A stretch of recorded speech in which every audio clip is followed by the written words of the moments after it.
Alrighty. Welcome to 5 REASONS podcast. We are on episode number 3, and we are live here. I'm Vonel Lamore. Like to introduce yourself, co-host. Good evening, everyone. My name is Gerlins Samarazier. Alrighty. So yes, we are here. Welcome everybody who's tuned in live here on Facebook and tuned in on YouTube, and whoever's replaying this wherever you are across the world. We welcome you. So we are here to again with another episode where we talk about 5 reasons that you have, whatever they are. We talk about personal development, talk about business strategy, and we just talk about wellness and just overall progressive ideology and just thinking and bettering ourselves and our community. Today's episode, we have a special guest slash host. We have Gerlins here who we're going to interview and find out some key jewels about his beginnings, his origins, and we're going to fast forward to where he currently is right now with the business, with 5 Reasons, with his books, and with his program and different things he has going on. He's been doing some amazing things in the space of personal development and just organizational consulting. So we shall jump right into it. So without further ado, I'll allow Gerlins to, first for the audience who isn't aware of you, you can tell us a little bit about yourself, and then we'll get into the Q&A. That sounds good. Well, welcome, everyone. Again, my name is Gerlins Samarazier.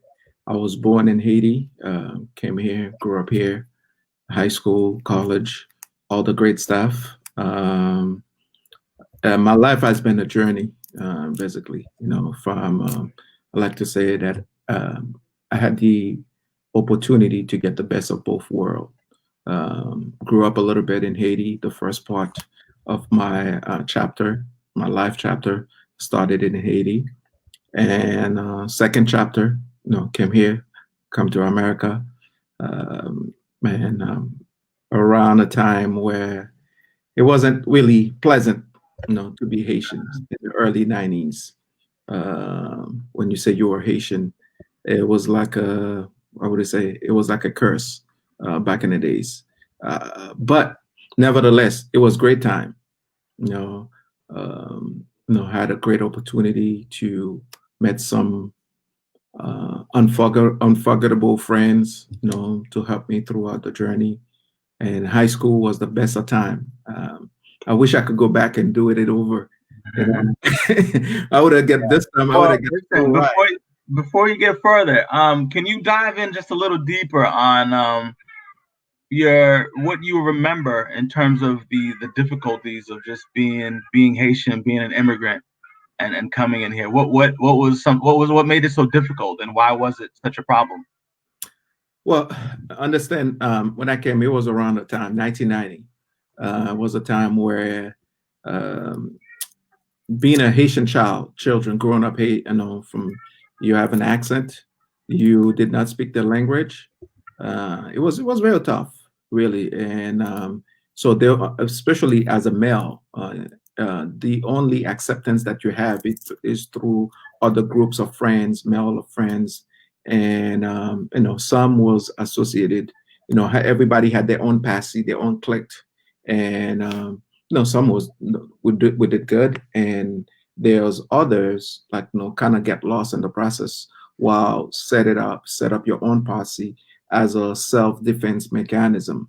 But I had friends who took it too far, where involving drugs and gangs and stuff. But nevertheless, everybody, you had to do that too, and as a way of self mechanism to protect yourself, from getting attacked from other African American, kids and stuff, and because it wasn't pleasant being Haitians, and on top of that, you could get discriminated at the school by teachers and principals and stuff, and nevertheless, and people think like it goes way back, even by the police, targeting and as a young child, basically young man. And so Yeah, those were the challenges. The primarily the language, but as a result, everybody created their own clique. That's why you hear that many different gangs, the Chargers. Back in the days, if you're from Boston, the NCs. If you grew up in NC, H-back, all these groups and stuff like that. But no, I had my own little crew, my own little groups. Nevertheless, to we do things, and as it evolved later on in life, we end up creating some people goes took a negative pathway with their own groups and stuff. Uh, I was very fortunate to be part of different groups and where we were become so productive to the point where we created this group called Lego Entertainment. Nice. That was my first group venture way back in the days in the 90s. After high school, with high school friends, we did the Cambridge Carnivals, fashion shows, parties, and stuff. Back then, Nice. it wasn't very hard to rent, to do parties. Many of the places now.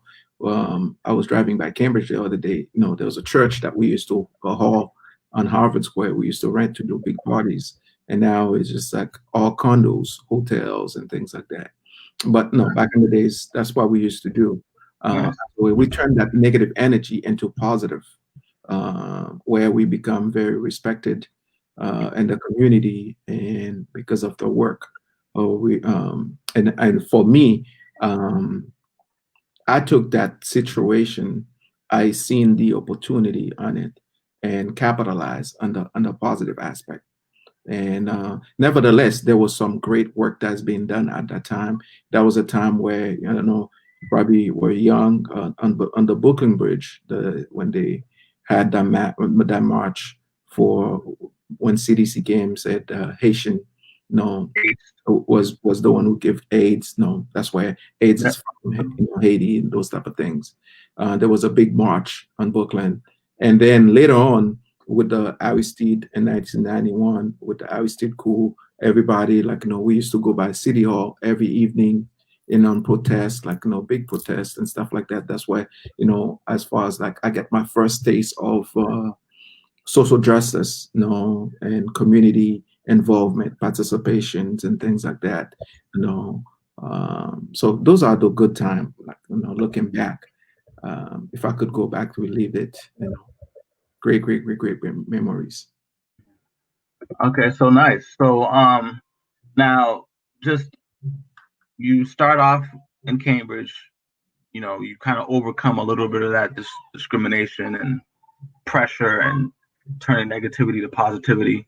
Um, what's next? What happens? What's the after you sort of gain some traction, you're in the country for a little while, you get acclimated. What happens next? Um, well, no, the next chapter was high school. Graduating college and stuff with no frills and head to school. Now, was school an option at the time? I mean, was that something where you felt like you had to go to school to learn everything, or did you feel like maybe you wanted to work? Like, how did you decide? It wasn't an option, not because at that time it was school. You had to go to um, everybody that you graduated with, majority of went to college, and the culture at that particular time, it was just like, hey, as a Haitian kid, that's a path, this they put for you, like, hey, if you want to take your life to the next step, you come to here and get an opportunity, and the opportunity is really to go to school. So I was very fortunate. Even through high school, that was the next step for all of us, all good friends of us who were in high school together. That was a pact. Everybody was going to college. No, there was no if and but about that. So with that said, and no, I that's the path that I follow. End up going to college, Salem State. Salem, back now is Salem State University, but back in the days it was like Salem State College. Okay. Yeah. So here's the question. So you're in high school. You've been in the country a few years, and of course the culture is saying everyone must go to college in order to make something of yourself. But as a teenager with very limited experience, how do you decide what you're going to do with the rest of your life? What are you going to major in? What are you going to, what are you going to do? Well, my freshman year, when I got accepted, and I didn't have a major. It wasn't decided. When I got to campus, everybody that I knew in campus were had two majors. It's either criminal justice or business. So for me, it was like, okay, no, it's either one or the other. So I just chose criminal justice as a path. But although the business aspect was always, the business DNA was always in me, but I didn't have the proper guidance, really to like, okay, I'm going to focus on studying business and this and that. At that time, I didn't have those guidance. I just I did criminal justice, and by the time I got out, I graduated in '98, and that's when the IT market was really hot. That's where you want to be. So as soon as I graduated, like there was a program at Wentworth University, and it was an IT Microsoft System Engineer boot camp program. So I I immediately enrolled on that program. While I was in that program, I landed a job at Tufts University, and that's where I started as an IT, and then I ended up graduating that from that program with my IT certification, Nice. and then start working on the field, and help desk manager, networking, all those type of things. But that was never me. It was just like, okay, I was still trying to find my path, basically, in that sense. But nevertheless, I um, did that for a while, and then from there, it kind of bridged into project management, and then from project management, and that's when I started really get my hands involved in the nonprofit world, nonprofit sector, working with other nonprofit organizations, and you know, with different boards and things like that. So I started developing the passion, but nevertheless, I was still doing my own business things on the side. I remember my first magazine, like my first actual venture. My first business that I launched was called Boston Small Business Advertising Group. So it was just like, I started that company to really run around. That was around the when the internet started evolving and stuff. I launched that business to create advertising, website advertising for small businesses like Webiner. So I had a good friend of mine who was a graphic designer. So I So, went. Uh, so real quick. So at that point, though, what was the transition? Would you say from working at a place to the entrepreneur business route? Like, when did you discover the word entrepreneur and consider business as something you wanted to do? Actually, that word, I didn't even understand what that word mean until like Yeah, way because I later. mean, So now it's a cool word. It's a yeah, it's a buzzword. cool Everyone wants word. to be that, but there was a Exactly. time where it was not. Hustler. Not. Best Yeah, that no the pre no the term back in the day is like a hustler. You just gotta yeah, get your hustle on, yeah, because that was only two paths. It's either you sell drugs to make some quick cash, sell some rocks, you got, and no, and or you make something happen. And but like I said, no, by the grace of God, I've always been around good people. That the core friends that I had through high school. So we all transitioned, even to this day, to on that path. Everybody was doing. So we were always, pushing each other, get together, do things. Even with the Lego Entertainment thing. So I was still part of that group. We were still doing different events and things like that. So although later on we all branch out, to do our own thing, individual thing, so everybody, but we will still have the support for everybody, of each other. So for me, and that's when just like, business idea. And at that time, people come to me like, yo, I want to do this, I want to do that. So I'll just sit down and then just help them, help write, whether it's like writing a business plan. Imagine that I never took a business class a day of my life, you know, Mhm. but I could sit down and just help them write a business plan and things, and just like write, put a marketing plan together. It's just like it comes natural to me. So that was my God given uh, ability, just to do it. It come natural, always come natural. So it wasn't until like later on, so I decided to take it to the next step in terms of structure it, like more into a business, do more. So it's just like it's a level. So each step is a level. So when I get to the next step, I realize what I've been doing, all along, and then utilize that package, that experience, you know, and utilize it to my best advantage on the next step. On the next step. Gotcha, gotcha. So, can you touch on how do you feel the importance of having a team or around you? How do you feel that that's you Oh, know it's um I wish like I'm looking back. Looking back with the well, when I started the magazine back in the days, it was called Yondernet magazine. So the first thing that I did was, at that time I didn't even realize that it was a self-assessment.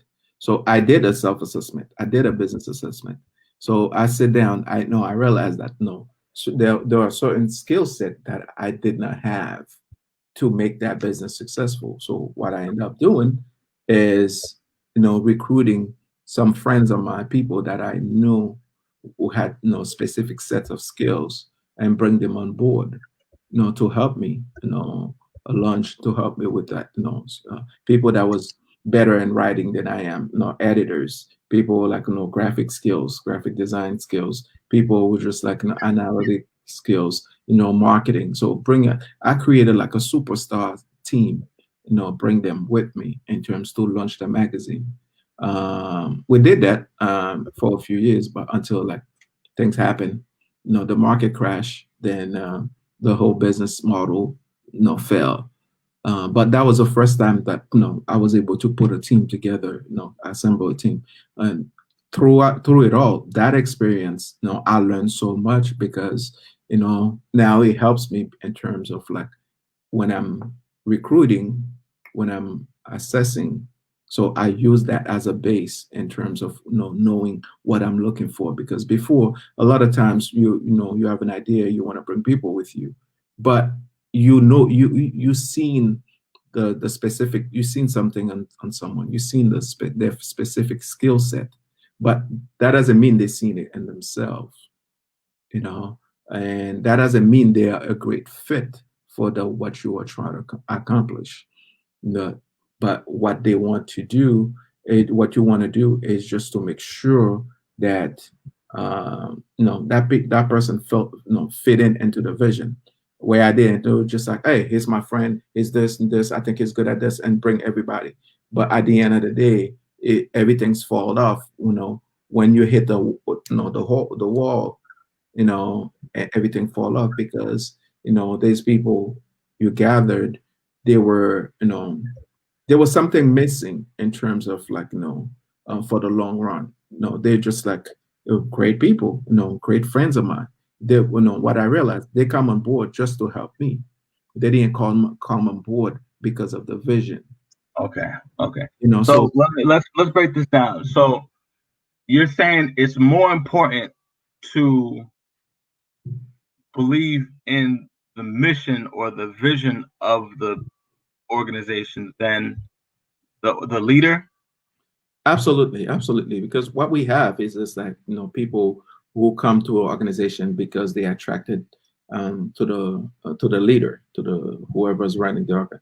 So there's a leadership charisma uh, that uh, that attract people to whatever, whether it's to the business and things, or they want to for the connection. They want to be around you because of the connections. They want to be around you. They want to be part of it just for for people just to show off.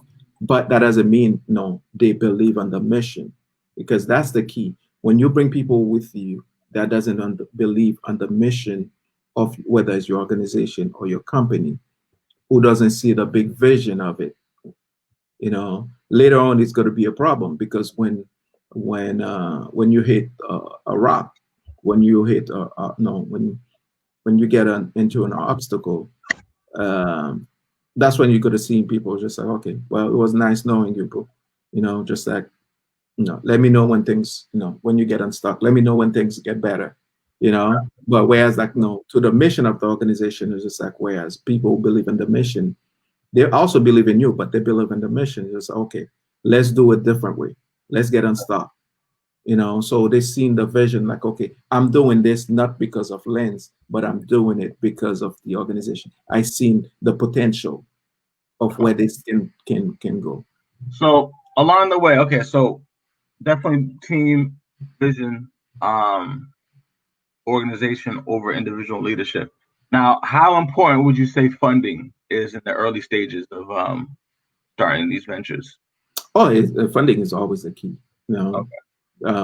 Funding is always the key, but uh, you don't want to. You don't want to. You want to start like if anybody has a vision to start a company. Don't let funding stop you. You want to come up with the ideas. You want to work with the ideas. Then the funding aspect will come. you know Nevertheless, the funding is very, very important. You just got to find ways to implement the funding to make it happen. So that should be the priority number one. Whether you are not nonprofit organizations, whether you're a business, you're starting a nonprofit or you're starting a business, funding should always be a priority. How are you going to pay for it? How are you going to make money? you know where you're going to have money to pay your staff to get the things done, what needs to be done. Funding should, at the end of the day, funding is the backbone of any business or any nonprofit organization. You won't believe how many clients and people. I do a lot of consulting with many tons of nonprofit organizations. It's like, oh yeah, I want to create this nonprofit. I have this organization to help this. I'm like, my first question usually, how you know where But you where you gonna get the money? Oh yeah, no, that's why I want to do it the 501c3 so I could get grant. They don't hand out grant like that. It's not just that, oh, I could get, people could, I could do fundraising. It doesn't work that way because people think it's like easy. I put an organization together, then I'll go get a grant, to make it happen. People who donate, people who give me money, so I could do it because it's a great cause. No, so you always have to have a strategic fundraising plan. If that's where you go to get the money, how you going to raise the money, how the money is, what you're going to do with the money.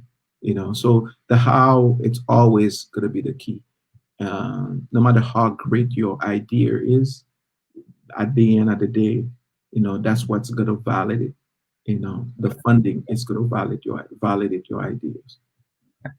so when you let so I guess two questions. One is how do you go about getting funding? And then number two is what's the first thing that any organization should spend money on? Should it be staff? Is it Are you talking about from a startup perspective, or are you talking yeah, about from yeah, a if nonprofit? somebody's just getting started up, what Mhm. is the most critical thing to spend money on? All right, all right. Let's do it, and let's break it down into. For example, if it's a nonprofit organization, so first of all, your priority with that particular funding should be how you're going to spend it. What is the vision? What is the mission of the organization? So that's where that all the funding is going to come about. How you're going to spend. If you have, let's say you have a small organization that's helping women,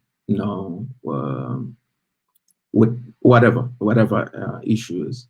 So now you have to prioritize. Okay, what programs that I'm going to create, for that particular women. So you have to develop program priority.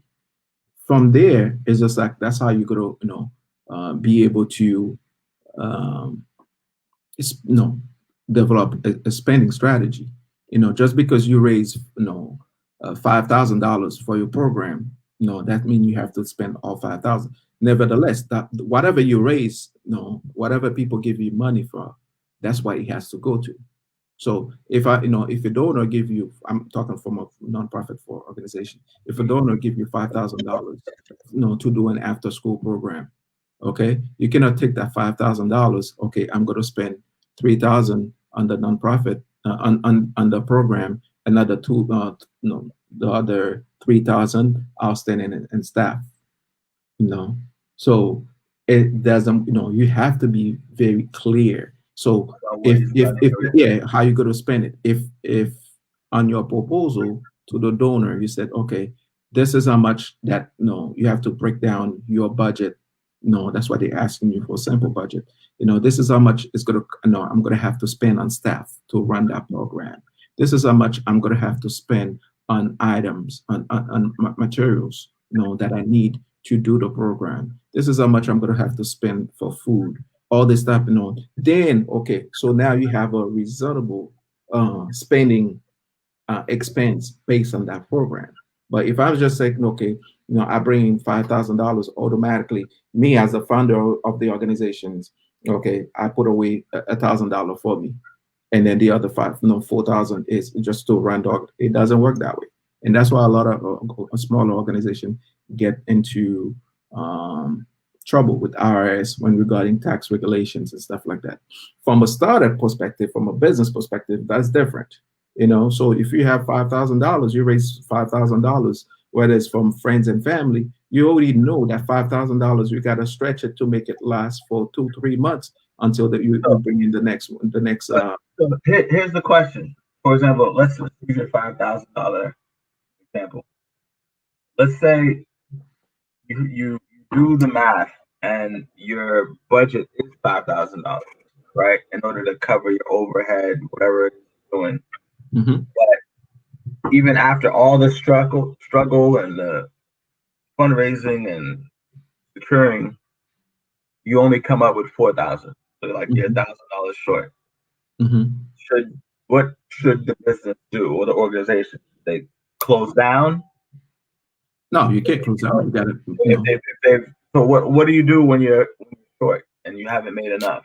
you have, How, hey, how life many goes on. more months should you keep going until you Well, figure it out? that's why you have to know, if that's what you have, whatever you have in your hands, you got to make it work. So I say you budgeted for $5,000 for your programs, but at the end of the day you end up raising 4,000. So now you have to be realistic, go back to the drawing board. Okay, I did projected for $5,000 for this program to run. So look at the program. That's why it's good to have a program description. You have a program plan, just like you have a business plan for your organization or the business. So whatever you're gonna do, you need to create a plan. So if I'm gonna have a program to feed 200 kids, you need a program plan. So now that's where it comes to play. Now you go to look at your program plans and say, okay, I could make a cut here. I could make a cut here. I could make a cut here in order to balance the $5,000 with the 4,000 that I have. Now you'll be able to balance your budget. You balance your budget while you're balancing your budget. You should balancing your programs. So for they go hand in hand. It's the same as as a startup company, as a company. So you're looking at what you have. You were planning to raise $5,000. You end up raising 4,000. So now with the 4,000 you just say, okay, what area can I cut back on? I could cut back on marketing. So if I was gonna spend 1,000 on marketing, so now I'm gonna have to spend like maybe 300 in marketing. If I was gonna spend 2,000 on products, so now I'm gonna have to pivot and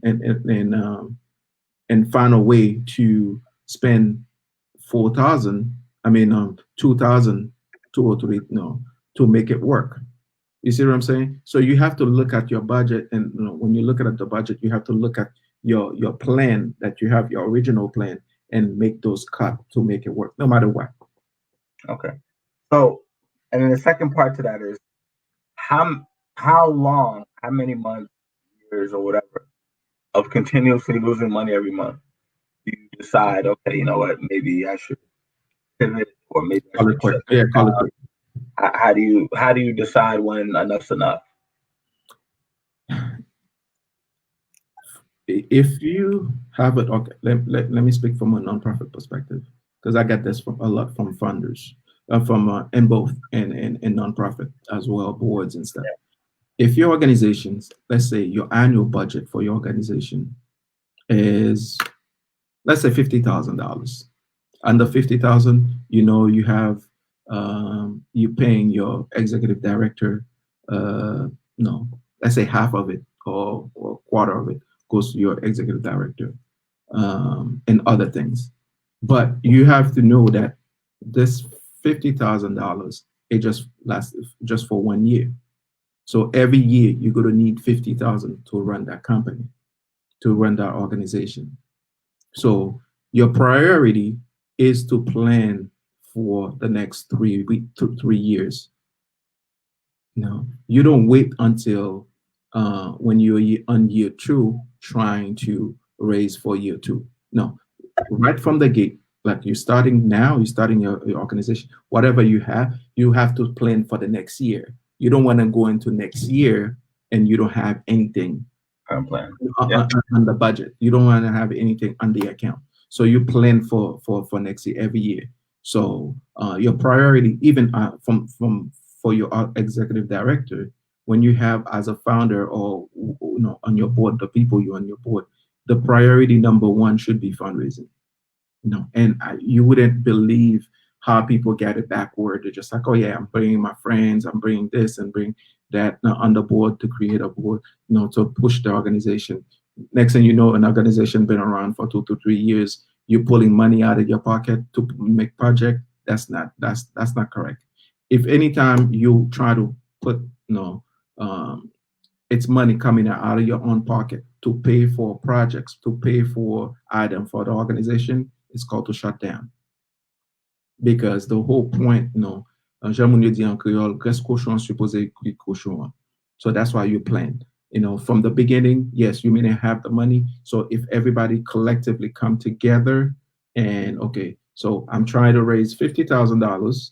Okay, so I know a couple of people, donating five, three, whatever the amount. So at the end of the day, for year one, I end up raising 35,000. Okay, so that 35,000, I know that's going to carry me until for the next 12 months. And then no, the next 12, no. So the next 12 months, you have to find a way how you're going to carry the organization again for the next 12 months, step by step. But it comes down to your executive director.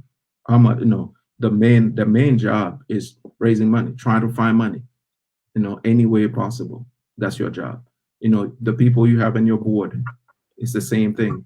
Find a way to for them to donate, to connect, bring the money in. Yeah.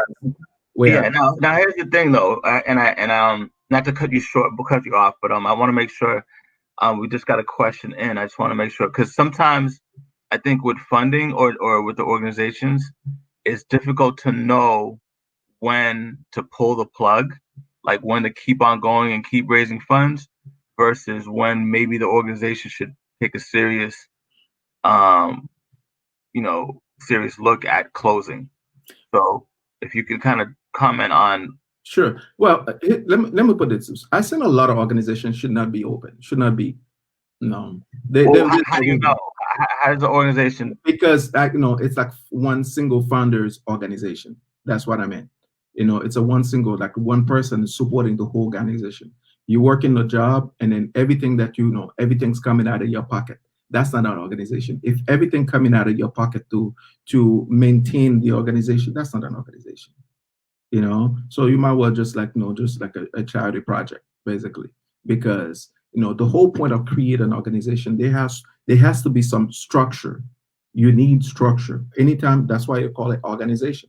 You need structure in place that would help you execute a few things. But if you keep on spending money coming every month, you have to spend money out of your own pocket to keep this program, to keep this program, to keep this. It's not a sustain. No, that's what we call about sustainability.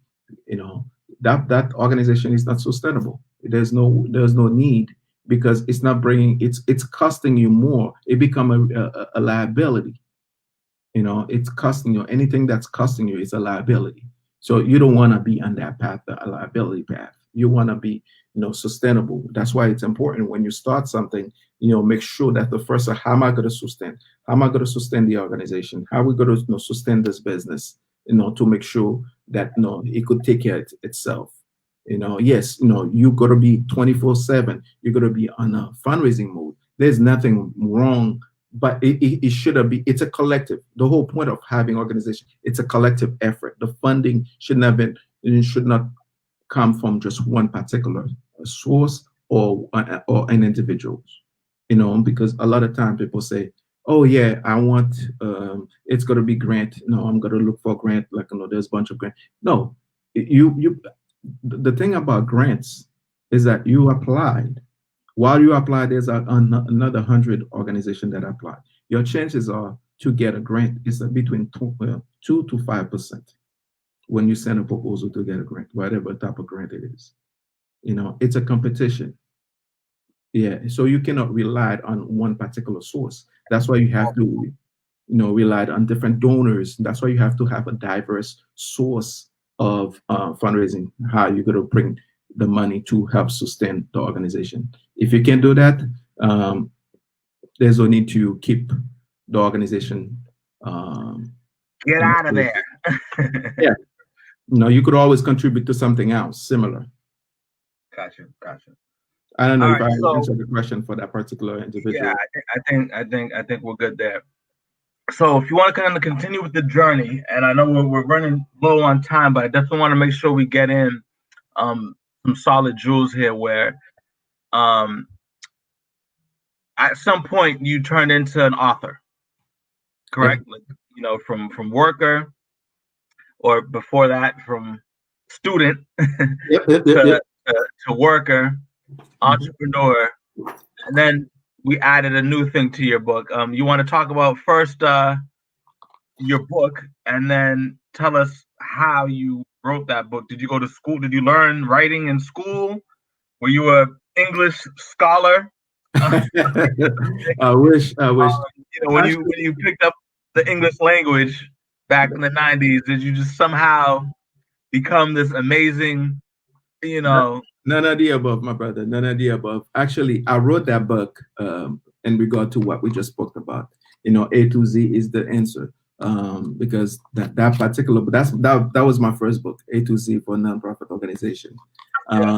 Basically, I break down like every letter on this book. Like that's why I call A to Z.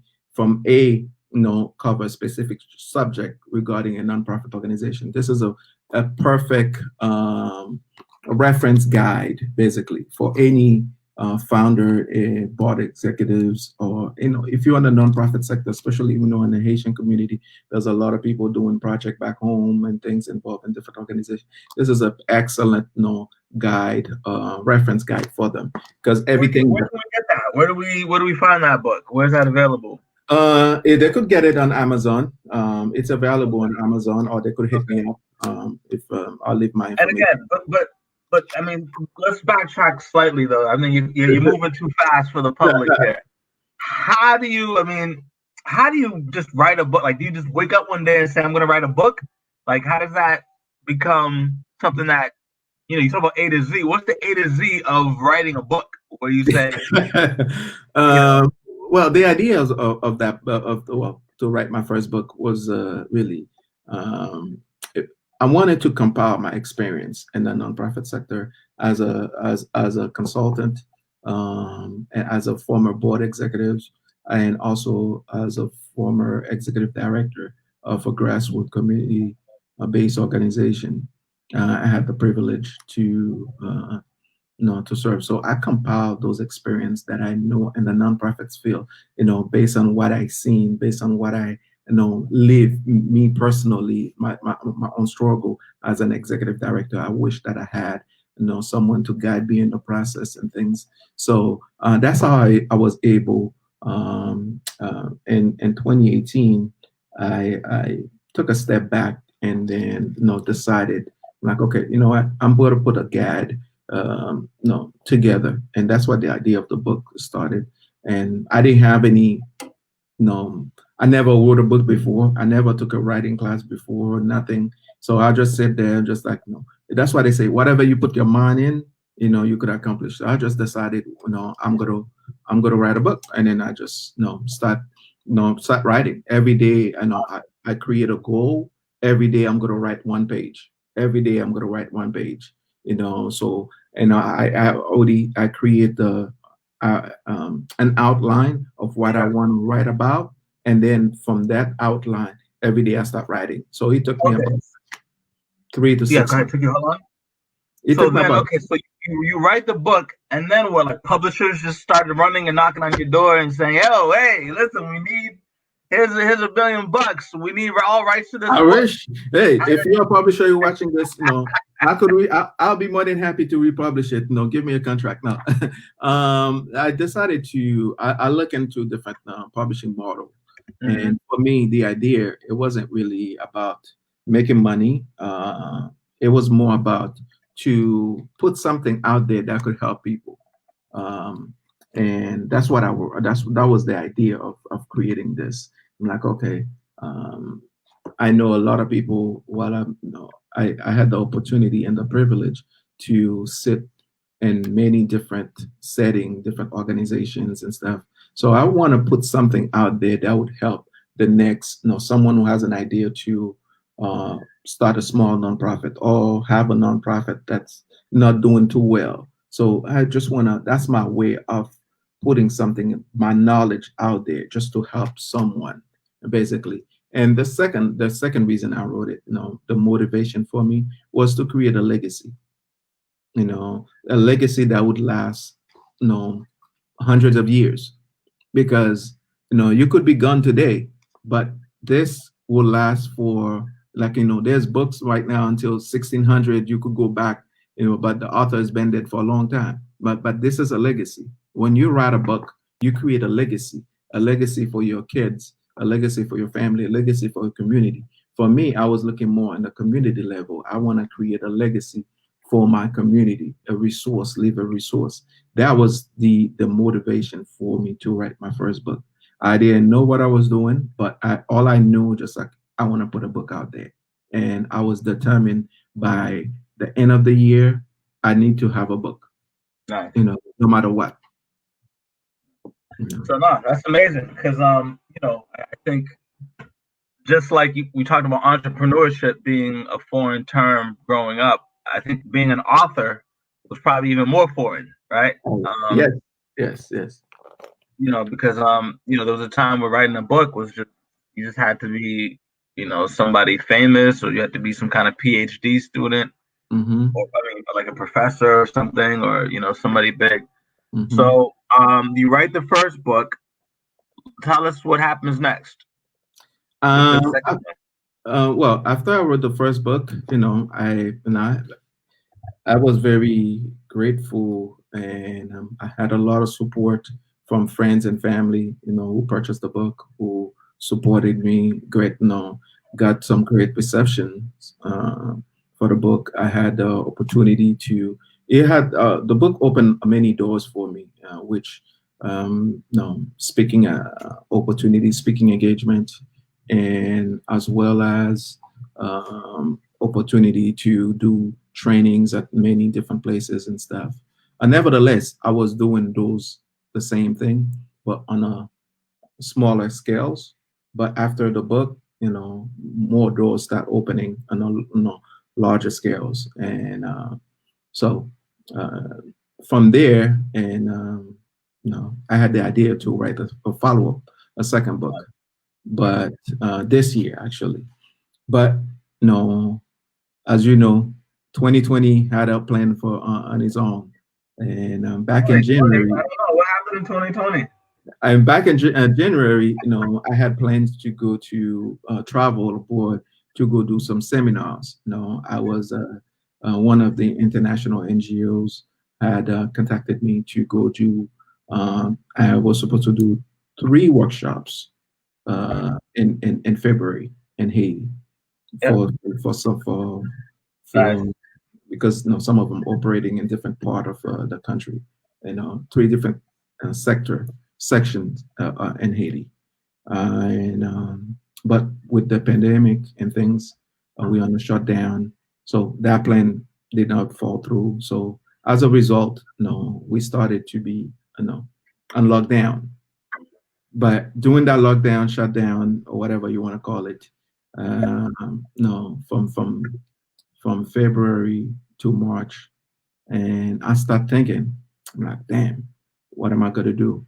While everybody's at home, trying to, some of them bored or do something. That's when an idea come to my head because I was already working on a personal development project.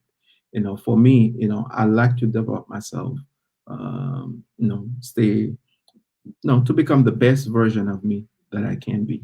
So from there, I have had put a draft. I had a draft of things, the personal development questionnaires that I was working on for myself.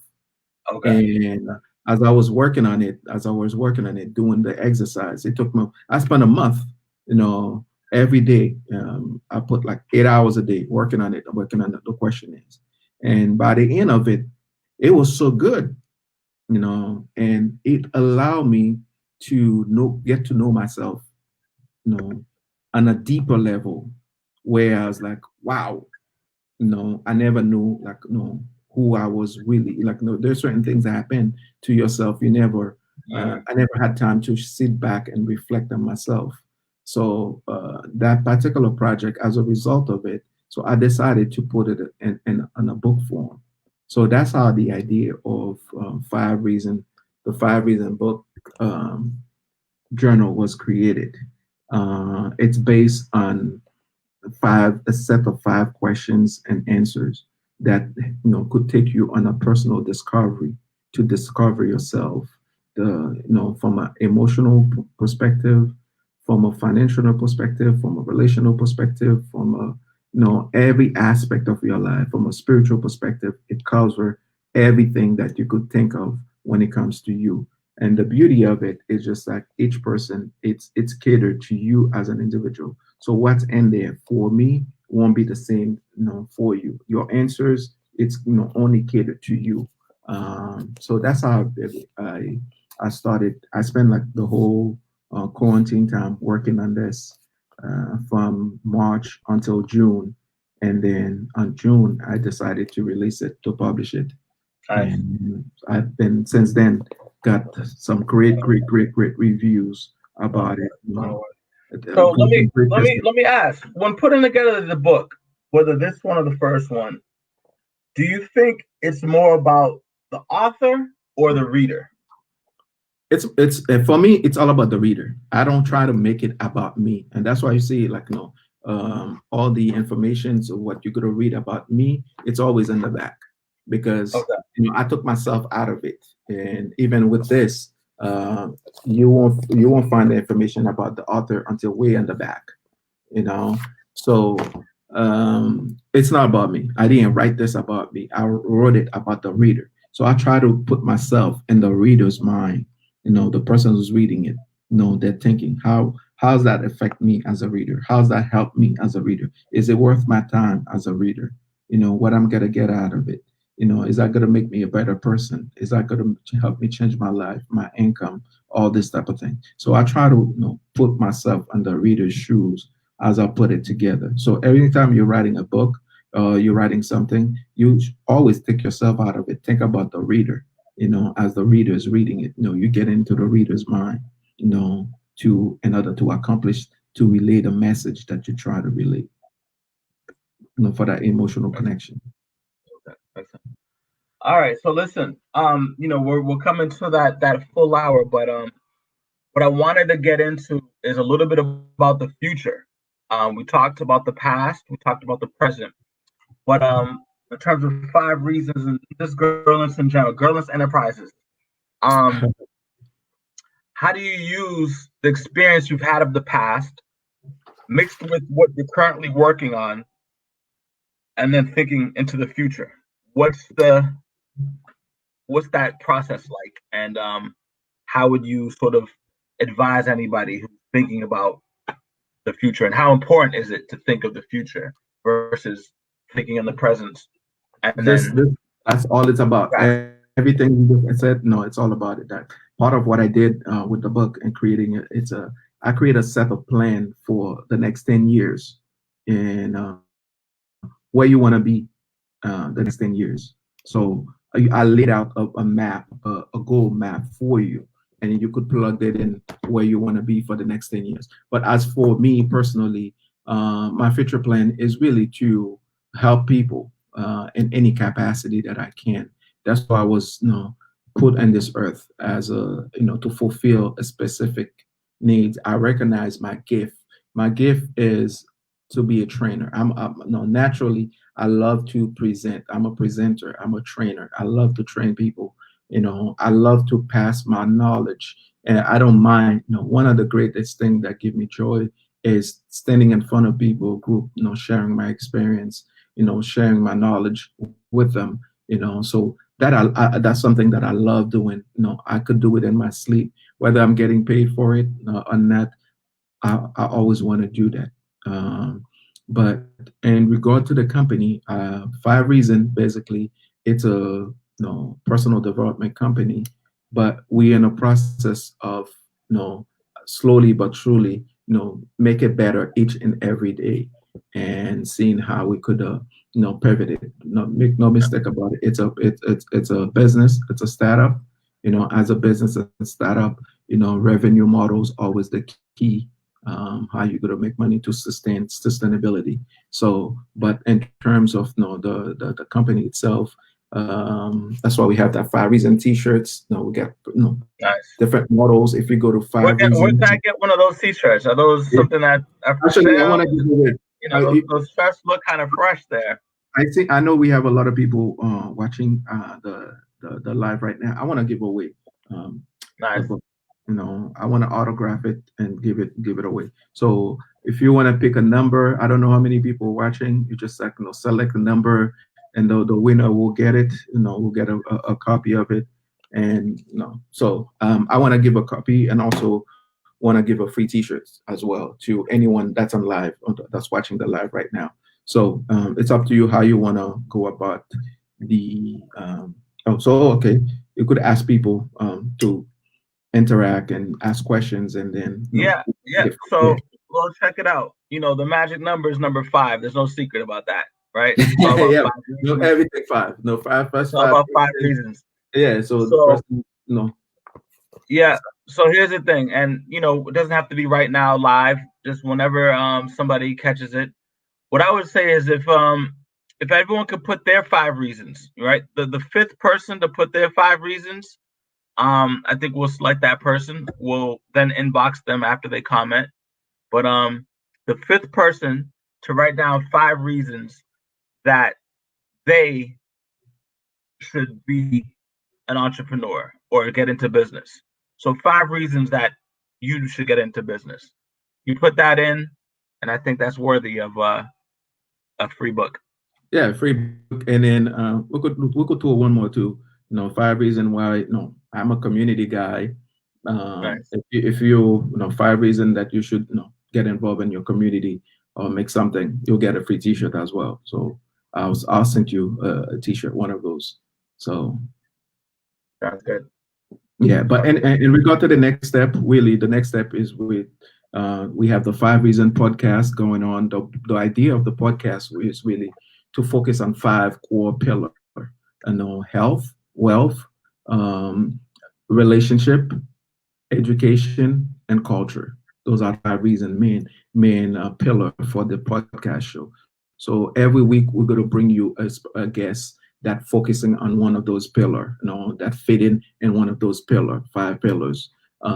So stay tuned every Saturday. So we're going to take that.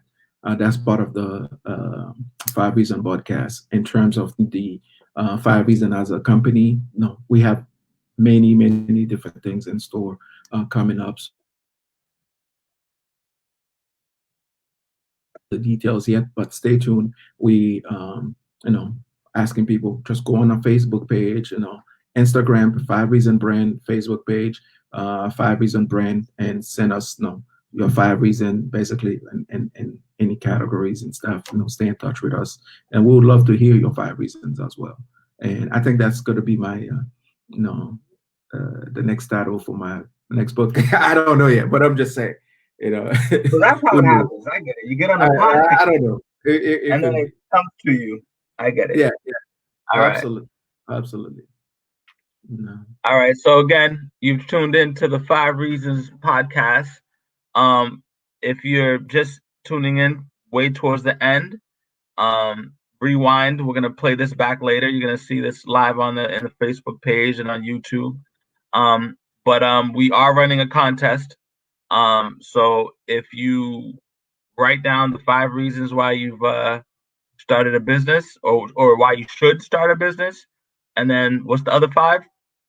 5 reasons you should get involved in the community So combination of entrepreneurship and community, and community work. Yeah. and what whenever you book Or and if you have any other 5 reasons, any other 5 reasons that you have, we would love to hear it. You could send us an email, info@reason.live, LIFE. So check out our Facebook page. You could check out our Instagram page. It's 5 Reason Brand on Facebook, 5 Reason Brands on Instagram, and also our website www.5reasons.life, LIFE. yes, So sir. that's in many ways you could connect with us or give us a call, whichever. Very nice, very nice. All Any right. other Well, questions that we have on the chat or before we go? We'd love um, to. Let's take two yeah, questions. I don't know if anyone has any questions. So we could take a question or two, real quick. Nothing. looks like folks are being a little shy. We always get all these questions after the fact. um, Well, if you want to call back after you want to think, call us, reach us back 857-209-4984, 857-209-4984. You could sounds give me a good. call. Be more than happy to take your questions or anything that you may have. 857-209-4984. Would love to hear from you and would love Yes, to sir. hear your 5 reasons.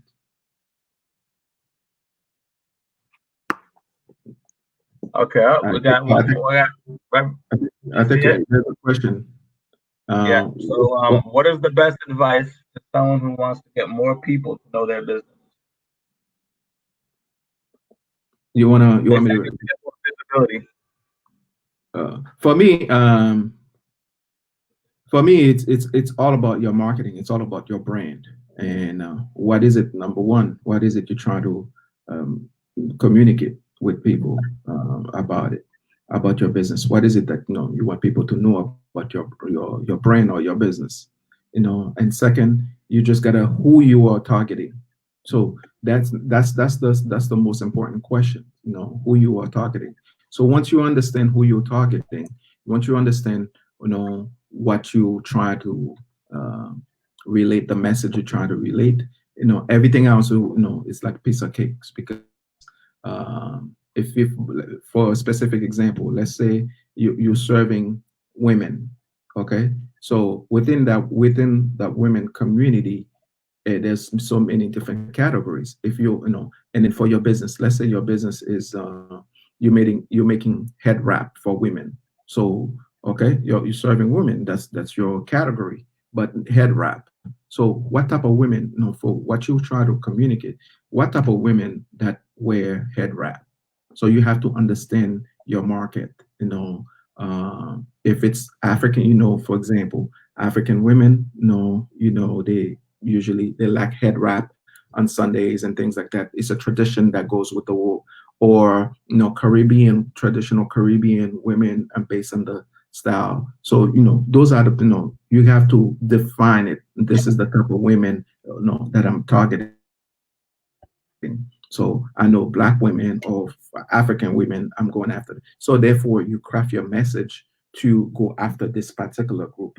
That's how you be able to get people to know about your brand. And then from there, you just put little things. Let's say you do giveaways, social media, that's one, get the word out there and try to go to church, pass flyers or things, so people could hear, could see pictures, based on your Facebook page, Instagram.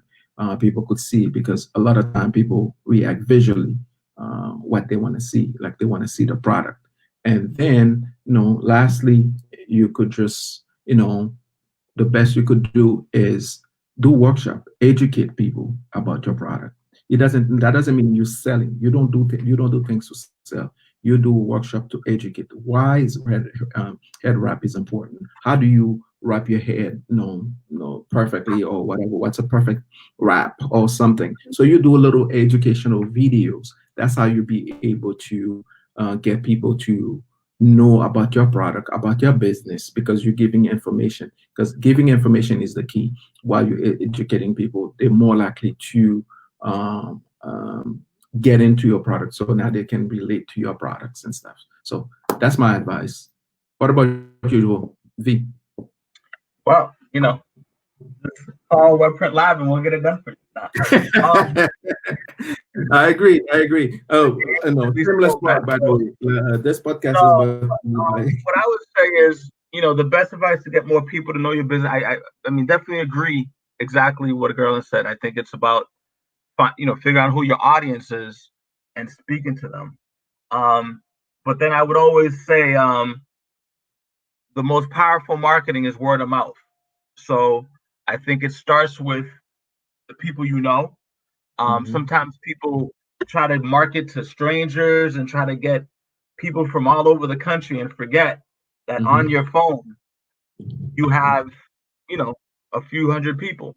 Absolutely. So hitting up, starting with family and friends, and of course you don't want to bother, but just in a way, hey, listen, I've just started this venture.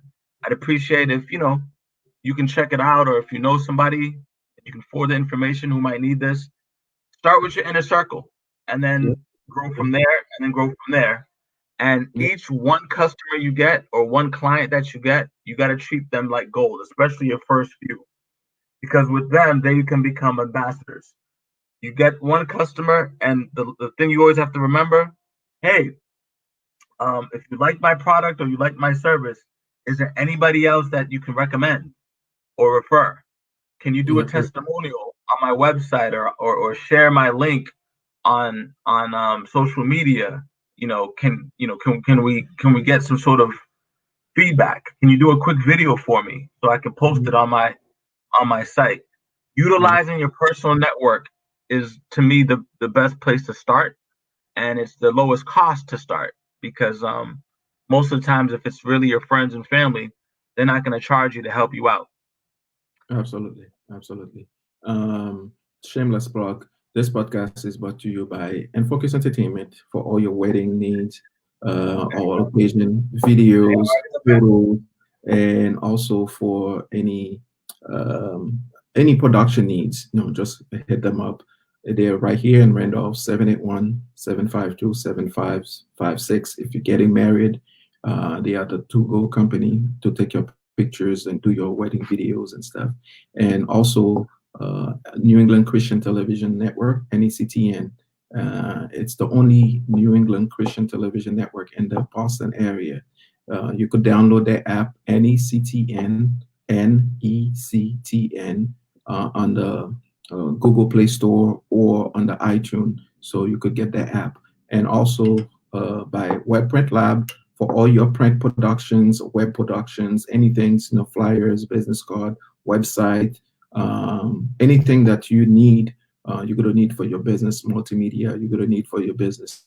Hit them up, Webprint Lab. You could visit their website, webprintlab.com, and also they on social, Facebook, Instagram page. And of course, by yours truly, 5REASON that live. And don't forget to get a copy of the book, and I'll be more than happy to, if you call me, if you call this number, I'll be more than happy to autograph your copy if you want to get it. If you're in the Boston area, I could get it for you sooner. It's only, it's not that much. It's only $20, and I'll throw a T-shirt with it as well. Numbers 857-209-4984. You could hit me up, 857-209-4984. You could call me. I'll be more than happy to walk you. If you get the book, I'll even give you 1 hour free coaching in terms of sit down with you. That's my shameless plug. Oh no, have no shame. Have no shame in plugging, because to answer the young lady's question, the best way to get people to know about your business is to let them know about your business, right? Yep, yep, Talk about it, absolutely, spread it, because at the end of the day, you're here to help people. So the absolutely, more people know and are aware, the more people you can help. So absolutely, absolutely. definitely had a great conversation here, great interview. Again, those who are just tuning in, you tuned in to 5 Reasons podcast. We're live here, so all the bloopers you're gonna catch, all of the, there's no unedited, unscripted. We definitely Okay, had some questions, but this was all about you. It was all about 5 Reasons audience, and those who understand that it starts with 5 reasons, whether it be 5 reasons for family, 5 reasons for business, 5 reasons for faith, 5 reasons for work, for school. It's all about creating that 5 reasons, and having purpose, and creating pillars for your life.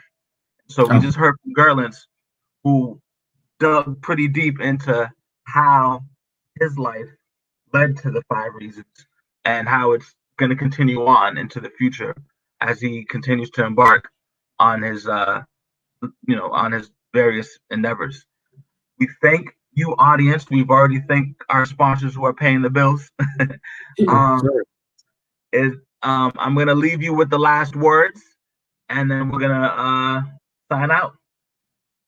Well, thank you very much for everyone who's watching. You guys are um the backbone of that brand, and also, to help us get the word out. So we can't do this without you, and we do this just for you, to share that, our experience and everything else to you. So, tell a friend to tell a friend every Saturday, 1 p.m.